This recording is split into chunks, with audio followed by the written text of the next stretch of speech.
ಶ್ರೀ ರಾಘವೇಂದ್ರ.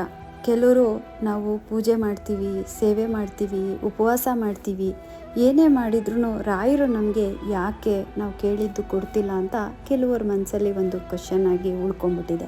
ರಾಯರ ಮೇಲಿನ ನಂಬಿಕೆ ಅನ್ನೋದು ನಮ್ಮ ಕಷ್ಟ ಬಂದಾಗ ಮಾತ್ರ ರಾಯರ ಮುಂದೆ ಬೇಡ್ಕೊಳ್ಳೋದಲ್ಲ. ಸಂಪೂರ್ಣವಾಗಿ ರಾಯರ ಮೇಲೆ ನಂಬಿಕೆ ಇಡಿ. ನಿಮ್ಮೆಲ್ಲ ಕಷ್ಟಗಳು, ಸುಖಗಳು, ಯೋಚನೆಗಳು ರಾಯರ ಪಾದಕ್ಕೆ ಹಾಕ್ಬಿಡಿ.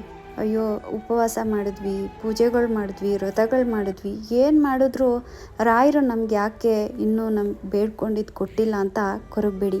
ಕೊಡ್ತಾರೆ. ನೀವೇನು ಅಂದ್ಕೊಂಡಿದ್ದೀರಾ ಅದಕ್ಕಿಂತ ಇನ್ನೂ ಒಳ್ಳೆ ರೀತಿಯಲ್ಲೇ ನಿಮಗೆ ಸಿಗುತ್ತೆ. ಸ್ವಲ್ಪ ನಿಧಾನ ಆಗ್ಬೋದು, ಖಂಡಿತ ಮುಂದೊಂದು ದಿನ ಒಳ್ಳೆ ದಿನಗಳನ್ನ ನೋಡ್ತೀರಾ. ಆ ದಿನ ಬರೋವರೆಗೂ ನಾವು ಕಷ್ಟಗಳ ಜೊತೆ ಹೋರಾಟ ಮಾಡಲೇಬೇಕು. ರಾಯರ ಮೇಲೆ ಇಟ್ಟಿರುವಂಥ ನಂಬಿಕೆನ ಯಾವತ್ತೂ ಕಳ್ಕೊಬೇಡಿ. ಒಂದಲ್ಲ ಒಂದು ದಿನ ನಿಮ್ಮ ಕೈ ಹಿಡ್ದೇ ಹಿಡಿತಾರೆ. ಇವತ್ತು ಎಷ್ಟೋ ಜನ ರಾಯರ ಸೇವೆ ಪೂಜೆ ಮಾಡ್ತಾನೆ ಬರ್ತಿದ್ದಾರೆ. ಆದ್ರೂ ಅವ್ರ ಕಷ್ಟಗಳು ಕಳೀಲಿಲ್ಲ ಅಂದರೆ ಮುಂದೊಂದು ದಿನ ರಾಯರು ಅವ್ರ ಕೈ ಹಿಡಿತಾರೆ. ರಾಯರ ಮೇಲೆ ಇಟ್ಟಿರೋ ನಂಬಿಕೆನೂ ಬಿಟ್ಟಿಲ್ಲ, ರಾಯರ ಸೇವೆ ಪೂಜೆ ಮಾಡೋದು ಕೂಡ ಅವರು ಬಿಟ್ಟಿಲ್ಲ. ಏನೇ ಬರಲಿ ರಾಯರಿದ್ದಾರೆ ಅಂತ ಅವ್ರ ಪಾಡ್ಗೆ ಅವರು ಹೋಗ್ತಾನೇ ಇರ್ತಾರೆ.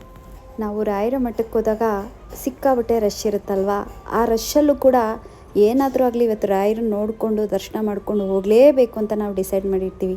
ನಮ್ಮಂಥ ಭಕ್ತಾದಿಗಳು ರಾಯರಿಗೆ ತುಂಬ ಜನ ಇರ್ತಾರಲ್ವ, ಅವ್ರನ್ನೆಲ್ಲ ನೋಡ್ತಾ ಇರ್ತಾರೆ. ನಮ್ಮ ಸರದಿ ಬಂದಾಗ ನಮ್ಮನ್ನು ಕೂಡ ನೋಡ್ತಾರೆ. ಅದ್ರ ಮಧ್ಯೆ ನಮಗೇನಾದರೂ ಕಷ್ಟ ಬಂತು ಅಂದರೆ ರಾಯರು ಯಾವುದೇ ಕಾರಣಕ್ಕೂ ನಮ್ಮ ಕೈ ಬಿಡೋದೇ ಇಲ್ಲ. ಯಾವ ಭಕ್ತಾದಿಗಳಿಗೆ ಸಿಕ್ಕಾಬಟ್ಟೆ ಕಷ್ಟ ಇರುತ್ತೆ ಆ ಕಡೆ ರಾಯರು ದೃಷ್ಟಿನ ಬೇಗ ಕೊಡ್ತಾರೆ.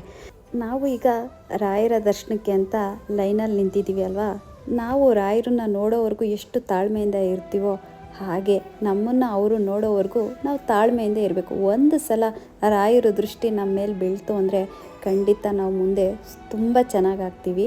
ದೃಷ್ಟಿ ಬಿದ್ದಿಲ್ಲ ಅಂದರೂ ಎಲ್ಲೋ ದೂರದಲ್ಲಿ ನಿಂತಿದ್ದೀವಿ ಅಂದರೂ ರಾಯರು ನೋಡಿಲ್ಲ ಅಂದ್ಕೋಬೇಡಿ. ರಾಯರು ನಿಮ್ಮನ್ನು ನೋಡ್ತಾನೇ ಇರ್ತಾರೆ.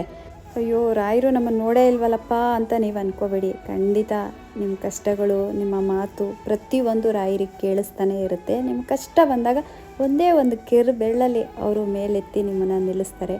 ಖಂಡಿತ ಎಲ್ಲರಿಗೂ ಒಳ್ಳೆಯದಾಗುತ್ತೆ. ನಂಬಿಕೆ ಇಡಿ. ನಮ್ಮ ಕಷ್ಟ ಬಂದಿದೆ ಅಂತ ಕುಗ್ಬೇಡಿ. ಏನೇ ಕಷ್ಟ ಬರಲಿ ನಮ್ಮ ಜೊತೆ ರಾಯರಿದ್ದಾರೆ ಅಂತ ಖುಷಿಯಾಗಿರಿ. ಖಂಡಿತ ಎಲ್ಲ ಒಳ್ಳೆಯದಾಗುತ್ತೆ.